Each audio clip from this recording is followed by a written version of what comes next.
चलिए, आज आपके लिए मेरे पास एक चैलेंज है। चैलेंज मेरे लिए? अच्छा जी, बताइए क्या करना है। आपने बिना अपने हाथों का इस्तेमाल किए हुए ये काम करना है जो मैं बताने वाली हूँ। ये कौन सा काम करना है?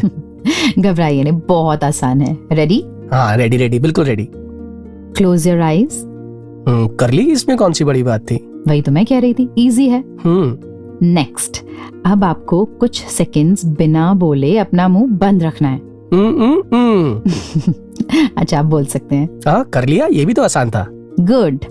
अब आप अपने कान बंद कीजिए। ओहो, ये तो सबसे इजी है। ना ना ना ना ना ना, हाथ लगाए बिना। ओहो, ये कैसे पॉसिबल है? ट्राई कीजिए। अरे कर लिया try, not possible at all. Sure? हाँ श्योर। देखा आपने, देखने और बोलने को तो हम कंट्रोल कर लेते हैं बिना किसी स्पेशल एफर्ट के, पर सुनने पर कंट्रोल कैसे करें? कोई भी कुछ भी तो बोल सकता है हमें। बात तो सही है। वैसे मुझे लगता है जब कोई कुछ कह रहा हो तो कान तो बंद नहीं कर सकते, सामने वाले को बुरा जो लग जाएगा। जी, और इसी चक्कर में हम बहुत कुछ सुन लेते हैं। पर वो कहावत भी तो है ना, जो हम सबने सुनी है, कि एक कान से सुनो और दूसरे से निकाल दो। आपको लगता है ये इतना आसान है? दोनों कानों के बीच जो हमारा ये दिमाग है ना, ये बातें वहाँ अपना घर बना लेती हैं और फिर बिना किसी किराए के सालों तक वहीं रहती हैं। सही बात, और हमें परेशान भी करती हैं। जी, इनफैक्ट बाहर की ही नहीं बल्कि हमारे अंदर की बातें भी ऐसी ही हो सकती हैं। ट्रू। चलिए फिर आज इन्हीं बातों पर चर्चा करते हैं जो हम कभी चाहते हुए और कभी ना चाहते हुए सुनते हैं। वैसे आप सबने सुना क्या हमारा नाम? मैं हूँ हिमांशु और मैं कमलदीप। नमस्कार, धन निरंकार।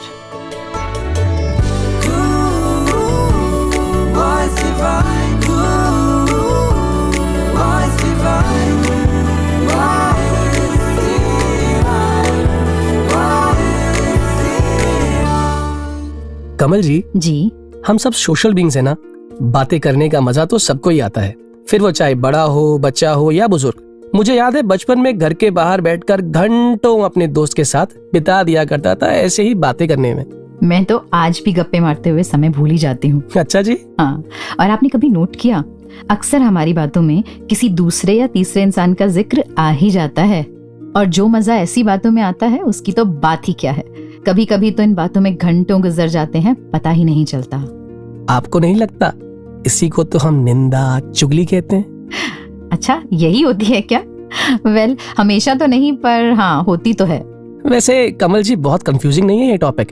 क्योंकि किसी भी मसले पर या किसी इंसान के बिहेवियर पर बात करना, दूसरों की राय लेना और कभी कभी दिल हल्का करने के लिए वो बात करना जरूरी हो जाता है ना?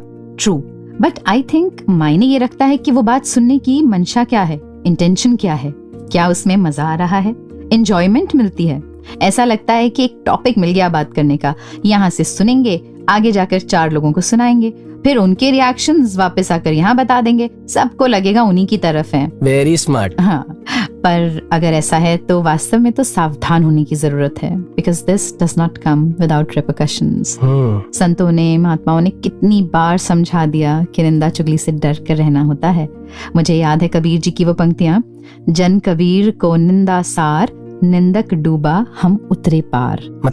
मतलब ये कि कबीर जी कह रहे हैं मेरे लिए तो निंदा बहुत फायदे की है, क्योंकि निंदा करने वाला डूब जाता है और हम पार हो जाते हैं। ऐसा कहा जाता है ना कि जो निंदा करने वाला होता है वो उस व्यक्ति की सारी बुराई खुद ले लेता है। ट्रू कमल जी, और बाबा हरदेव सिंह जी महाराज जी ने अनेक बार फरमाया, और आप सबने भी सुना होगा, Those who gossip with you will gossip about you। जो आपके पास आकर दूसरे की निंदा करते हैं वो दूसरों के पास जाकर आपके बारे में भी गॉसिप करेंगे, क्योंकि निंदक का काम ही निंदा करना होता है। Also if we spend so much time in criticising others and finding faults in others, from where will we get time to improve ourselves. अगर हम हर वक्त दूसरों की निंदा करते रहेंगे तो अपने आप को कब सुधारेंगे? अपने आप को सुधारने का समय ही कब मिलेगा? सही कह रहे हैं आप हिमांशु जी, लेकिन जरूरी ये है कि निंदा करते वक्त या सुनते वक्त हमें ये बात याद रहे। जी, कई बार ऐसा भी होता है ना कि सुनने का भाव या इंटेंशन नेगेटिव नहीं है, जैसे किसी विषय या व्यक्ति के प्रति सचेत, अलर्ट होना, या फिर सामने वाले की प्रॉब्लम जानकर उसकी मदद करने का भाव। बिल्कुल। इसमें हम सुनी हुई बातों को 4 लोगों के बीच बैठकर फैलाते नहीं, बल्कि उसमें से अपने लिए कुछ लर्निंग ढूंढते हैं, और ना ही उन बातों को बार बार दोहराया जाता है। बस सुना, समझा और जो एक्शन लेना है वो ले लिया जाता है और बात वहीं खत्म, है ना? So true. क्योंकि ऐसी बातें होती तो है ना हमारे आसपास, ऑफिस में, घर में, जिनसे हमें अलर्ट रहने की जरूरत होती है। हिमांशु जी, इन बातों को नकारा तो नहीं जा सकता। सही बात। और डिस्कशन जरूरी भी होता है, पर वही बात को सुनने की मंशा इंपॉर्टेंट है, as earlier said. Correct. Now that we are talking about gossiping ना, मुझे एक बात याद आई। कुछ समय पहले एक सेशन अटेंड किया जिसमें कहा गया पॉजिटिव गॉसिपिंग करने के लिए। So it means we are gossiping right now. देखिए, वो छूटती नहीं है ना, इसीलिए कहा गया। समझ गया, मतलब positive gossiping. Sounds interesting. Exactly. मेरा भी यही रिएक्शन था। वैसे इट मीन्स कि जब हम अपने दोस्तों के साथ, कोलीग्स के साथ या और किसी फैमिली मेंबर्स के साथ बैठे हों और जिक्र हो ही जाता है ना किसी इंसान का, तो क्यों ना किसी इंसान की बुराई करने की जगह उनकी सफलता, उनकी पॉजिटिव ट्रेट्स और अच्छी बातों की चर्चा हो, है ना? This is basically positive psychology. Wow Kamal ji, और इससे हम गॉसिपिंग के नेगेटिव इफेक्ट से भी बच जाएंगे और आई एम श्योर पॉजिटिव बोलकर हम खुद भी अच्छा ही फील करेंगे। और इससे मुझे बाबा जी की वो बात याद आ गई जो वो अक्सर कहते थे कि दूसरों की अच्छाई का बैग हमेशा आगे रखो और अपनी अच्छाई का बैग हमेशा पीछे। जी बिल्कुल, संत कबीर जी ने भी तो कहा है, काहू को नहीं निंदिए चाहे जैसा होए, फिर ताको बंदिए साधु लक्ष्य है सोए। यानी चाहे व्यक्ति अच्छा हो या बुरा, उसकी निंदा ना करिए। इसमें समय खराब करने के बजाय उस आदमी की बार बार प्रशंसा कीजिए जिसके लक्षण साधुओं की तरह हो, संतों की तरह हो। बिल्कुल ठीक कमल जी। और अभी रिसेंटली सदगुरु माता सुदीक्षा जी महाराज ने अपने प्रवचनों में कितनी बार हमें समझाया कि हर इंसान में कोई ना कोई गुण जरूर होता है जी। और अगर हर एक उस व्यक्ति से मैं उसका एक एक गुण भी अपने जीवन में अपना लूं तो मेरा जीवन कितना सुंदर हो जाएगा, है ना? So beautiful. हिमांशु जी, दूसरों की निंदा नहीं सुननी, नहीं करनी, इस पर तो बात हो गई जी। अब सोचिए कैसा लगता है जब ये सुनाई दे कि कोई हमारे बारे में नेगेटिव बोल रहा है या गलत बोल रहा है। कमल जी, ऑनेस्टली बताना है? जी बिल्कुल ऑनेस्टली। वैसे तो जब तक पता ना चले ना तब तक तो कोई प्रॉब्लम नहीं है, लेकिन अगर पता चल जाए तो गुस्सा आ जाता है, बहुत बुरा लगता है। और अगर वो बात करने वाला कोई दोस्त हो तो चीटेड फील होता है ना? लगता है दोबारा इनसे बात ही ना करूं। राइट। और अभी कुछ समय पहले सदगुरु माता जी ने अपने विचारों में हमें बताया भी कि इन परिस्थितियों में हमें क्या करना है। तो चलिए बिना देर किए सदगुरु के इन वचनों को सुनते हैं सदगुरु संदेश में। अगर हमसे कोई किसी और की बुराई कर रहा है और वो इंसान आके हमको कुछ बता रहा है कि आपके बारे में कोई कुछ कह रहा था, मैंने सुना, और मैं आपको आपका शुभ चिंतक बन के अब ये बताना चाहता हूँ कि वो इंसान आपके बारे में क्या कह रहा था, खराब बात, फिर जो तो इस परमात्मा को हर समय हाजिर नाजिर मानकर यही बात रखते हैं कि एक बुराइयों में, चाहे किसी की गॉसिप में, एक र्यूमर्स में क्यों ही फंसना, तो वो यही बात कहते हैं कि अगर आपको किसी ने किसी और की बुराई कर दी है, वो इतने कंफर्टेबल क्यों हुए आपसे किसी और की बुराई करने के लिए, क्योंकि कहीं ना कहीं तो आपने भी उस इंसान के आगे शायद किसी और की बुराई की होगी और उसने ये गेज किया कि ये इंसान तो ऐसे लोगों की कमियों में इंटरेस्ट लेता है, इसके आगे किसी और की अब कमी उछाली जाए।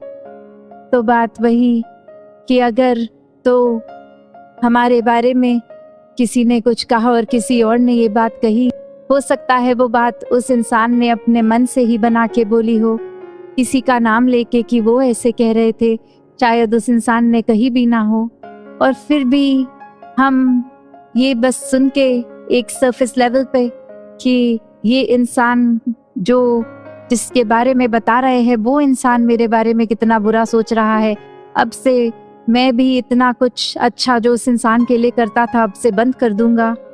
पर यहाँ वही बात कि ये एक गलत न्यूज़ के बेसिस पे, जहाँ फैक्ट चेकिंग भी नहीं करी और बस मन में अपने डिक्लेयर कर दिया कि वो इंसान बहुत खराब है, तो ये भी पहलू हो सकता था कि बेशक किसी ने हमारे लिए कुछ खराब बात बोली तो हम वो इंसान को एक विलन अपनी नज़र में डिक्लेयर करने से ये बात सुनते कि क्या बुराई हम में है और फिर उस बुराई पे काम किया जाए, तो वहाँ वो नज़रिया बदल जाता है।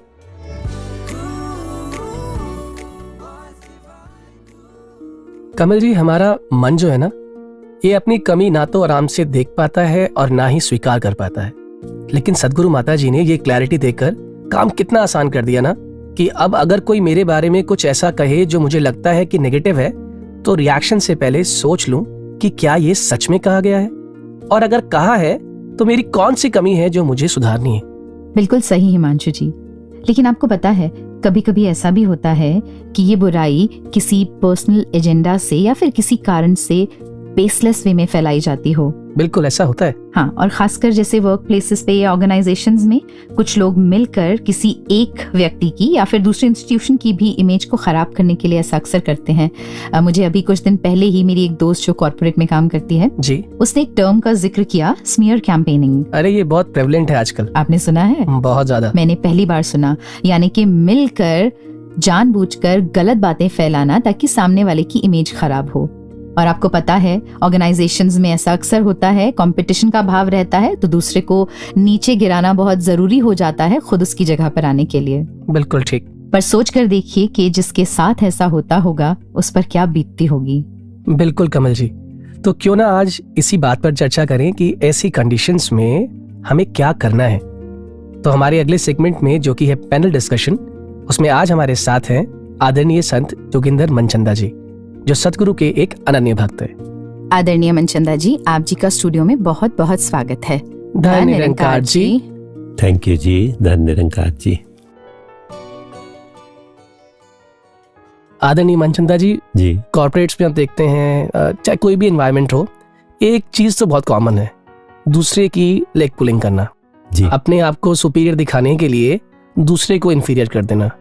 और कभी कभी ये अपने आप को आगे दिखाने वाली जो चीज है, जो ये रेस है, इसमें ऐसे भी कॉन्सिक्वेंसेस देखने को मिलते हैं कि इंसान की गलती हो या ना हो, वो उस चीज से कनेक्टेड हो या ना हो, लेकिन उसके बारे में ऐसे बेसलेस बातें करते हुए, जिसे हम लोग गॉसिप कह देते हैं, निंदा कह देते हैं, वो ऑफिस में प्रिवेल करती हैं। ऐसी कंडीशंस में ऑफिस में काम करना बहुत टफ होता है। तो आप जी कैसे सजेस्ट करेंगे कि ऐसे एनवायरनमेंट में रहते हुए भी इन चीजों से बचा जाए? इस बारे में तो दास इतना कहना चाहेगा कि ये जो सतगुरु हमें सिखला रहे हैं ना जी, ये प्रैक्टिकल इम्प्लीमेंट हमने ही करना है। पहली बात तो ये बड़ा जरूरी है। मैं आपको अपनी लाइफ के इंसिडेंट से शुरू करता हूँ जी। जिस दिन फर्स्ट नौकरी ज्वाइन करनी थी, सत्संग में सुबह आशीर्वाद लिया पहाड़गंज में, तो एक महापुरुषों ने दास को अलग जाके कहा कि आप बेटा गुरु वाले हो, आप अपना कैरियर शुरू करने जा रहे हो। ऑफिस में अक्सर दो बातें होती हैं। पहली बात तो ये होती है कि आदमी अपनी इंक्रीमेंट या अपनी प्रमोशन लेने के लिए, अपने बॉस को खुश करने के लिए, या तो उसको पर्सनल फेवर्स करने लग जाता है या अपने साथियों की बुराई करने लग जाता है। आपने ये दोनों ही काम नहीं करने, क्योंकि गुरमत ये इजाजत नहीं देती है। आपने हमेशा इस बात का ध्यान रखना है कि आपकी प्रमोशन भी करेंगे तो आपके सतगुरु, आपकी इंक्रीमेंट भी करेंगे तो आपके सतगुरु। अगर वो लोग जिनके पास सतगुरु का ज्ञान नहीं है, वो निंदा चुगली इत्यादि करते हैं, तो आपके पास ज्ञान है, तो आप नहीं ये वाला रिवाज बदलोगे तो फिर कौन बदलेगा? तो आपको इसको करने की जरूरत नहीं है। तो हिमांशु जी दास ने अपने प्रैक्टिकल जीवन में देखा कि आप पहले तो अपने ऊपर अंकुश लगाओ कि मैंने किसी की निंदा चुगली बुराई ऐसी बात नहीं करनी है, तो ऑफिस के अंदर ऐसा माहौल हो जाएगा कि आपके प्रति भी कोई करेगा ही नहीं और दूसरों को भी सहारा मिल जाएगा। क्या बात है, बहुत सुंदर। और एक बात और बहुत बड़ी है कमलदीप जी, सतगुरु बाबा हरदेव सिंह जी महाराज ने एक बार समझाया था कि किसी ने आकर कहा किसी को कि कुत्ता आपका कान लेके भाग गया जी, तो वो अपना कान नहीं देख रहा, कुत्ते के पीछे भागने लग गया। तो बात यह है कि अगर कोई हमें कह भी रहा है ऑफिस में, किसी और के बारे में भी कह रहा है, तो फिर उस पर एकदम रिएक्ट कर दें या ओवर रिएक्ट करना भी ठीक नहीं है कि नहीं वो तो है, ऐसे आप उनके बारे में बोलने लग जाओ। अपने आप को गुरमत के हिसाब से कंट्रोल करना है। और जो दो महावाक्य सतगुरु माता सुदीक्षा जी महाराज ने दिए, उनका ध्यान करना है। एक तो कहा कि गिव बेनिफिट ऑफ डाउट जी, देकर वहीं छोड़ दो कि नहीं वो ऐसा नहीं हो सकता। और दूसरी बात कही डोंट बी जजमेंटल। तो गुरमत की बात क्या है? गुरमत की बात ये है कि उसके लिए भी अरदास कर दो। क्या बात कि दातार कृपा कर, है तो अच्छा पर पता नहीं ये वाले थॉट्स नहीं मिले, मैं भी ऐसे काम ना करूं और उसको भी ना आए, तो माहौल सुंदर होने लग जाएगा। एक्चुअली ऑफिस में भी ना लोग ऐसे होते हैं जो इस माहौल से बचना चाहते हैं पर उनको कोई सहारा नहीं मिल रहा होता जी। और हमारे पास तो बहुत बड़ा सहारा है, इसका सहारा लेके बैठ जाएंगे तो हमारे ग्रुप्स भी बन जाएंगे जो अच्छी बातें करेंगे जी। तो ये प्रैक्टिकल जब हम लाइफ में अपनाते हैं तो बहुत बड़ा हेल्प मिलती है जी। जी, और आप जी की ये बात सुन के मुझे आदरणीय बेखल जी की कविता की वो पंक्ति याद आ रही है कि यूं भीड़ में रहे हम, ना भीड़ से रहे हम। आदरणीय मनचंदा जी, एक क्वेश्चन मेरा और आप जी से है कि कई बार ऐसा होता है ना कि कई बातें जो सामने से भी कह दी जाती हैं, कभी लुक्स को लेकर, कभी चॉइसेस को, कभी डिसीजंस को, प्रेफरेंसेस को, तो कभी सिर्फ इसलिए ही कह दिया जाता है कि सामने वाले का जी नेचर ही ऐसा है, वो तो है ही बुली। अब वो बुली है लेकिन कहीं ना कहीं हर्ट तो मैं हो रहा हूँ, ऐसी कंडीशन से मैं अपने आप को कैसे बचाऊं? हाँ जी हिमांशु जी, ये बात तो होती है, लेकिन जैसे दास ने फर्स्ट आंसर में ही बात आपको कही थी जी कि कोई कुछ भी कह रहा है, पहले तो ये सोचना है कि इसको क्या मैं चेंज कर सकता हूँ अपने आप को। अब अगर मैं अपने आप को चेंज कर सकता हूँ तो उसके लिए मुझे प्रयास करना चाहिए, बल्कि थैंकफुल होना चाहिए जिसने भी डायरेक्टली या इनडायरेक्टली मुझे ये बात कही है। पर दूसरी बात यह है, कुछ चीजें हैं जो हमारे हाथ में नहीं है। हम सब ना एक यूनिक पर्सनैलिटी है। अब मान लीजिए कोई आदमी पतला है जी, तो वो है ही पतला ना, तो उसको अगर लोग कह भी रहे हैं तो अगर अपने इस बात को वो इग्नोर करके आगे बढ़ेगा तो वो अपने आप ही छुप जाएगा जी। मैं अक्सर एक एग्जांपल लेता हूँ, इतिहास में एक संत कवि हुए हैं, उनका चेहरा सुंदर नहीं था। अच्छा। उनको देखकर लोग हंस पड़ते थे, तो उन्होंने एक लाइन लिखी, को हसंती घटों की कुम्हार। वे किस पे हंसते हो, घड़े पर हंसते हो या कुम्हार पे हंसते हो? अगर वो यही सोचते रहते कि मेरे को प्रभु ने सुंदर नहीं बनाया तो संत कवि तो बन ही नहीं सकते थे। हमेशा ये सोचना है कि एवरीवन इज बॉर्न यूनिक। हाँ, दास अपने संगत पे देखता है कई बार, एक महापुरुष है, वो शरीर से थोड़ा हेल्दी है जी, और अगर उनके फ्रेंड्स भी उनको मजाक में मोटा मोटा कहते हैं तो दास ने देखा वो परवाह ही नहीं करते। अच्छा। हर समय स्माइलिंग, हर समय मिक्सिंग, हर समय सेवा में। धीरे धीरे वो सबको इतने प्यारे लगने लग गए हैं कि अब लोग उनकी वो डिस्क्वालिफिकेशन जो मैं कह सकता हूँ जो लोगों को लगती थी, वो ध्यान ही नहीं जाता उसकी तरफ। और एक दो ऐसे भी नौजवान मिले जिन्होंने इस बात को कि मैं ऐसी लुक वाली हूँ या ऐसा लुक वाला हूँ, वो सोच सोच के घर बैठ गए। अच्छा। डिप्रेशन में चले गए। वो काम नहीं करना है। प्रभु ने हमें बनाया है ना, तो जो भी हमें आता है उसमें बेस्ट करना है। एक एग्जांपल देता हूँ जी। अब हम पिक्चर्स के हीरोज को ही ले लें जी। क्या सबकी शक्लें एक जैसी है क्या? नहीं। क्या सबकी फिजिक एक जैसी है क्या? नहीं। लेकिन अगर हमें हमारे टाइम में दिलीप कुमार, देवानंद अच्छे लगते तो बाद में बच्चों को शाहरुख खान वगैरह अच्छे लगने लगे। और क्या सबकी शक्ल एक है? No ji. बट जो उनके पास आर्ट है उसको उन्होंने इतना अच्छा प्रेजेंट किया है कि अब लुक वो वाली अच्छी लगने लग गई है। बिल्कुल। तो you have to do your best, उस तरफ ध्यान नहीं देना है। ये दास की रिक्वेस्ट है जी। क्या बात है, कितने सुंदर सरल शब्दों में आपने याद दिला दिया कि हम जो हैं जैसे हैं इस परमात्मा की रचना है, और परमात्मा की रचना में कमी हो ये तो हो ही नहीं सकता। आपका समय निकालने के लिए बहुत बहुत धन्यवाद। Thank you ji. Thank you ji. धन्यवाद। लेने लगे हैं कानों से आँखों का काम लोग,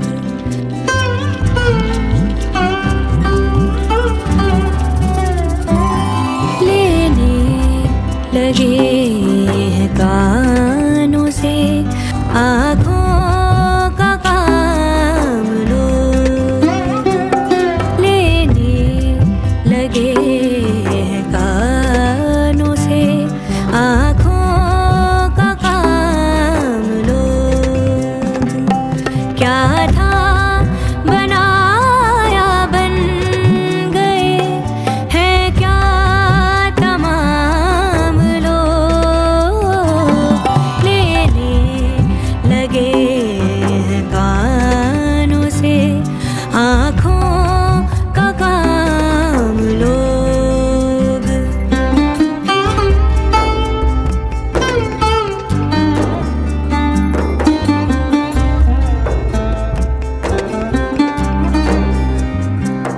घर अपने फूंक देते हैं गैरों के जान कर,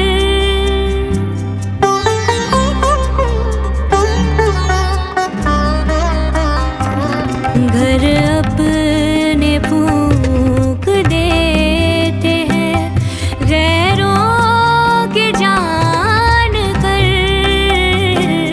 लेते हैं अपने आप से ही इंतकाम लोग, लेते हैं अपने आप से ही इंतकाम लोग।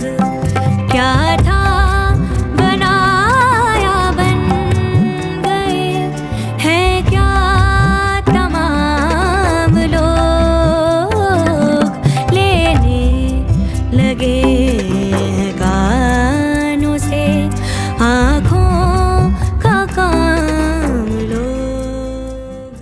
कमल जी, जी जैसे अभी हम बात कर रहे थे ना ऐसी सिचुएशंस की जहाँ किसी के बारे में कुछ कहा जाता है, मुझे ऐसा लगता है कि इन सिचुएशंस का आउटकम चेंज हो सकता है अगर जो इंसान ये बातें सुन रहा है वो थोड़ा सा थॉटफुल हो जाए।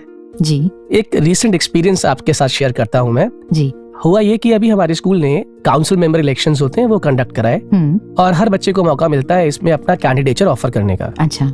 और सब बच्चों ने अपना कैंडिडेचर दिया, अपनी अपनी प्रोफाइल शेयर की। उसमें से एक बच्ची ने अपना कैंडिडेचर ऑफर किया हेड गर्ल के लिए। तो मैंने क्या नोटिस किया कि स्टार्टिंग में उस बच्ची के against their was a group of girls जो कैंपेनिंग कर रही थी। अच्छा।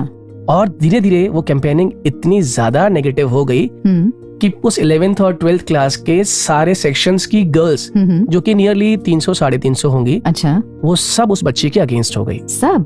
टू माई सरप्राइज मैं जानना चाहता था कि इस बच्ची ने आखिर ऐसा किया क्या है जिसकी वजह से ये सारा का सारा ग्रुप ही अगेंस्ट हो गया। तो किसी ने बताया कि एक्स रीजन था जो बहुत छोटा था, लेकिन वो रीजन किसी एक के साथ हुआ था, लेकिन उसका प्रोपगेशन इतना नेगेटिव हुआ कि हर बच्चे ने ऐसा फील करना शुरू कर दिया कि शायद वो बच्ची उनकी दुश्मन है। This is very strange. This is strange and I felt bad as well, क्योंकि बीइंग अ टीचर मेरे लिए वो बच्ची भी इम्पोर्टेंट है और बाकी बच्चे भी इम्पोर्टेंट है। ट्रू। तो मैंने उस बच्ची को कहा कोई बात नहीं, तुम इलेक्शंस में खड़ी हो।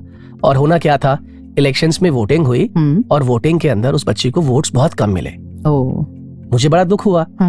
अब दुख के साथ साथ हमारी प्रिंसिपल ने हमें बुलाया और बोला कि इससे पहले कि फाइनल रिजल्ट आउट हो, क्या तुम कुछ ऐसा अमेंडमेंट लाना चाहते हो, क्योंकि मुझे लगता है कि ये जो स्ट्रक्चर्ड पॉलिसी चल रही है हमारी इलेक्शंस की, इसमें कई बार ऐसे कैंडिडेट्स भी आगे आ जाते हैं जो थोड़े से दाएं बाएं जिनकी एक्टिविटीज है, बट बिकॉज ऑफ पॉपुलैरिटी वो आगे आ जाते हैं। होता है। तो तुम चाहते हो कि कुछ नया अमेंडमेंट लाया जाए? मैंने कहा मैम, हम क्यों ना इन बच्चों को जानने वाली उन सभी टीचर्स का एक पैनल बनाया जो इन्हें बचपन से लेके अब तक जानती हैं। अच्छा। क्योंकि उन्होंने उस बच्चे का हर पर्सपेक्टिव देखा है। क्या बात है। From childhood to their adulthood. तो मैम को ये आइडिया अच्छा लगा। To my surprise Kamal ji, interview हुआ। इंटरव्यू में वो भी आया जिसको हाईएस्ट वोट्स मिले थे। और इंटरव्यू में वो बच्ची भी गई जिसको वोट्स कम मिले थे। और हुआ ये कि वो सारे टीचर्स जो उसका बिहेवियर बचपन से लेके आज तक देखते आ रहे थे, और इंटरव्यू अच्छा जाने की वजह से she became the head girl of the school. Wow. तो आपका थॉटफुल होना कितना काम का रहा ना। बहुत जरूरी। और मुझे ऐसा लगा कि अगर मैं भी शायद उन बच्चों की बातों को सुनकर उस बच्ची के लिए ओपिनियन बना लेता तो शायद वो अमेंडमेंट वाली बात मैं कभी प्रिंसिपल मैम से कह ही नहीं पाता। बिल्कुल।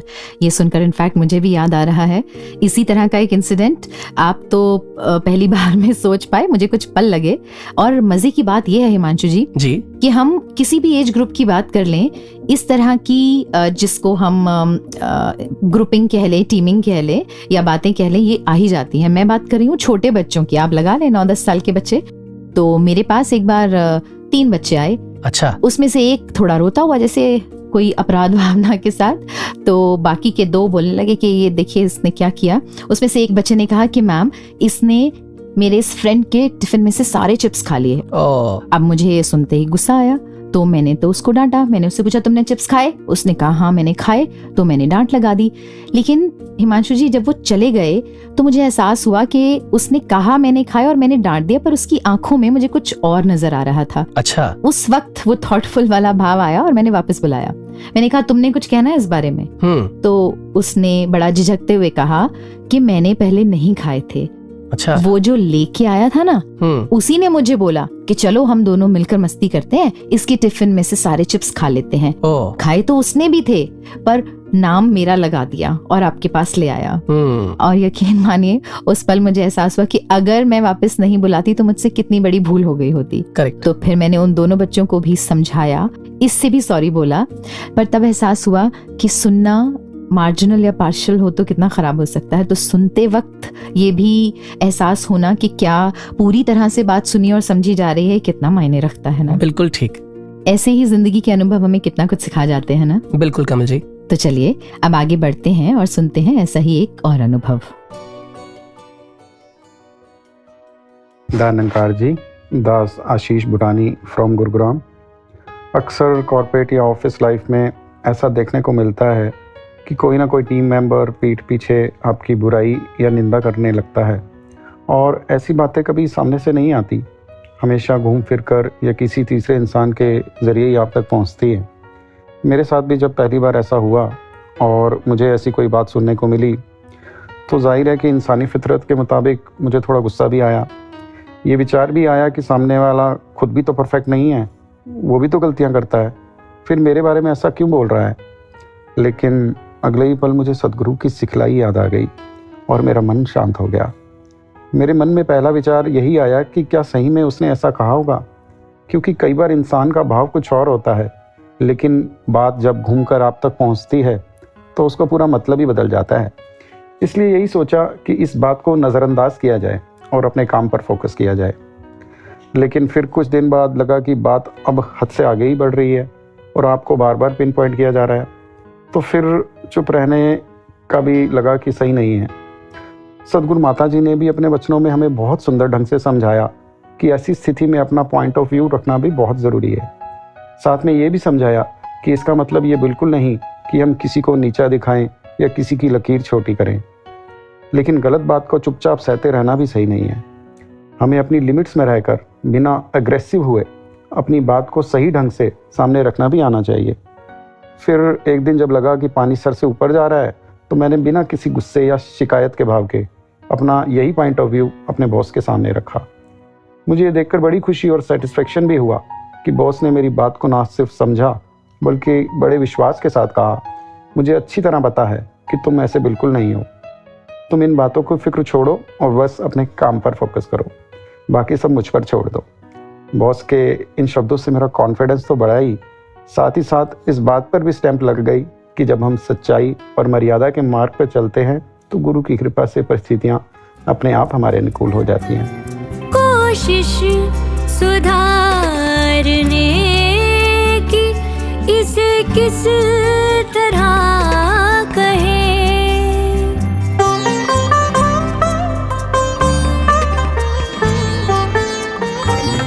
कोशिश सुधारने की इसे किस तरह कहे, खुद गर्जियों को कहते हैं जब इंतजाम लोग, खुद गर्जियों को कहते हैं जब इंतजाम लोग। क्या था बनाया बन गए हैं क्या तमाम लोग, लेने लगे हैं कानों से आँखों का काम। हिमांशु जी, आपने कभी गौर किया है कि जब हम किसी शांत जगह अकेले हों तब भी कुछ आवाजें तो सुनाई देती हैं? हाँ जी, मेरे साथ तो ये अक्सर होता है। मैं खुद से ही बातें करता रहता हूँ। आई एम श्योर हम सबके साथ ऐसा होता होगा। हाँ, खुद के साथ बातें भी होती हैं, कभी पॉजिटिव कभी नेगेटिव। और पता है, ऐसा भी होता है कि कुछ बोले बिना भी मन के अंदर ये आवाजें चल रही होती हैं। वैसे सोचा जाए तो नेगेटिव बातें ज्यादा गूंजती हैं, कभी डर वाली कभी चिंता वाली। जैसे कहीं मैं इस एग्जाम में फेल ना हो जाऊं, I am not good enough, I am not confident, etcetera etcetera. और ये बातें बहुत परेशान करती हैं। बिल्कुल कमल जी। कमल जी, इस बात पे मुझे एक छोटी सी कहानी याद आ रही है। सुनाइए। तो कहानी कुछ ऐसे है कि एक बार मेंढकों का एक समूह, अ ग्रुप ऑफ फ्रॉग्स, जंगल से गुजर रहा था। अच्छा। तो अचानक उनमें से 2 मेंढक गहरे गड्ढे में गिर गए।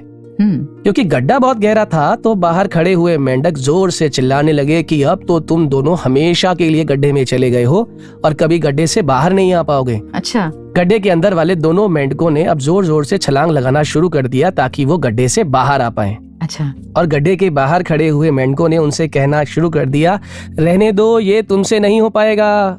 ये सुनकर उनमें से एक मेंढक तो अपनी हिम्मत हार कर बैठ गया, लेकिन दूसरा वाला पहले से भी ज्यादा ऊंची ऊंची छलांगे लगाने लगा। बाहर वाले मेंढक बोल रहे हैं, छोड़ो, बेकार की कोशिश है, रहने दो, पर वो लगा रहा और फाइनली एक बड़ी छलांग लगाकर वो बाहर आ ही गया। सभी हैरान थे कि उसने ये किया कैसे, पर उन्हें ये बाद में पता चला कि वो मेंढक बहरा था, डेफ था। बहरा था इसलिए नहीं सुन पा रहा था। यस, वो तो बस बाहर खड़े साथियों के इशारे देख रहा था और उसे लग रहा था ये मुझे मोटिवेट कर रहे हैं। अच्छा, वैसे ये कहानी सुनकर एक बहुत गहरी बात समझ में आती है। कौन सी? कि कभी कभार कुछ बातों को ना सुनना ही हमारे लिए बेहतर होता है।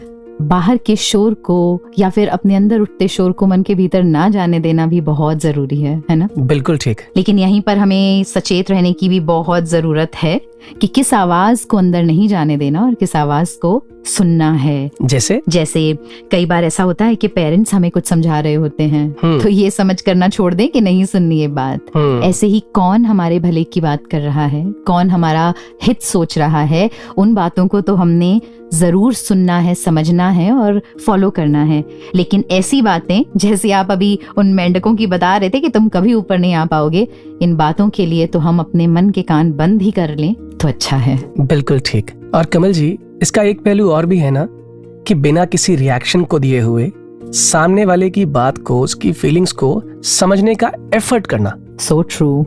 खासकर जब कोई अपने भावों से भरा बैठा हो, वो ये एक्सपेक्ट नहीं करता हमसे कि ये सुनकर कुछ जवाब दें, समझाएं। सिर्फ उस वक्त अवेलेबल होना ही बहुत होता है, सुनना ही बहुत होता है। बिल्कुल ठीक कमल जी। और वैसे भी हमारी जिंदगी के रंगमंच पर बहुत सारे साथी कलाकार होते हैं जो अपना अपना किरदार निभा रहे होते हैं। कुछ हमारे फायदे की बात करते हैं तो कुछ अपने फायदे की। और ऐसे ही हमारे फायदे की बातें लेकर आ रहे हैं हमारे रंगमंच के साथी कलाकार हमारे अगले सेगमेंट रंगमंच से में। वेलकम, नमस्कार। बिल्कुल ऐसा दिल से खैर मकदम निकल रहा है, बादल के पीछे से सूरज झलक रहा है, सुबह की हो रही है शाम। बताएं अपना नाम, क्या हाल क्या हाल? बेहाल बेहाल। आए देखिए, गौर फरमाइएगा, ध्यान लगाइएगा, ध्यान से खाइएगा खट्टा चार। क्या हाल, कैसे चल रही हैं भीतर के विचार? बेकार बेकार। मियां, हमारी आवाज एको क्यों कर रही है? Knock knock. Who's there? खुश खुशबू। ये खुशू पुसू ही तो चलती रहती है दुनिया में। एक जमाना था जब इन शब्दों का आना था कि कुछ तो लोग कहेंगे, लोगों का तो काम है कहना। हाँ, वेरी इंटेलिजेंट होना। लेकिन स्टॉप, आजकल मार्केट में इन या में से ही कुछ तो लोग सुनेंगे, लोगों का तो काम है सुनना। ए भाई, बोलना भाई। सुना क्या? क्या सुना था? ए भाई, अरे बोलना रे भाई। सुना क्या? क्या सुनना है भाई? वही जो चाचा की मौसी ने फूफा से सुना था। वही जो फूफा के लड़के ने बुआ से सुना था। अच्छा अच्छा, वही जो बुआ से छोटू कह गया। हाँ रे, छोटू ने टमाटर वाले से सुना था ना। ए भाई, बोलना भाई। सुना क्या?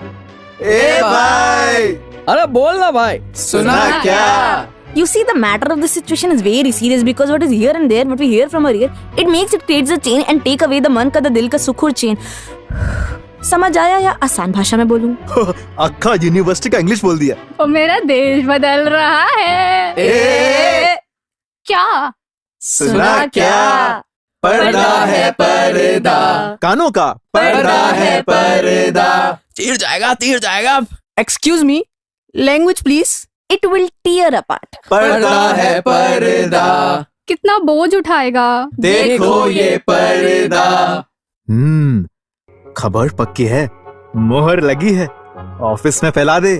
मैंने खुद कहीं से सुनी है।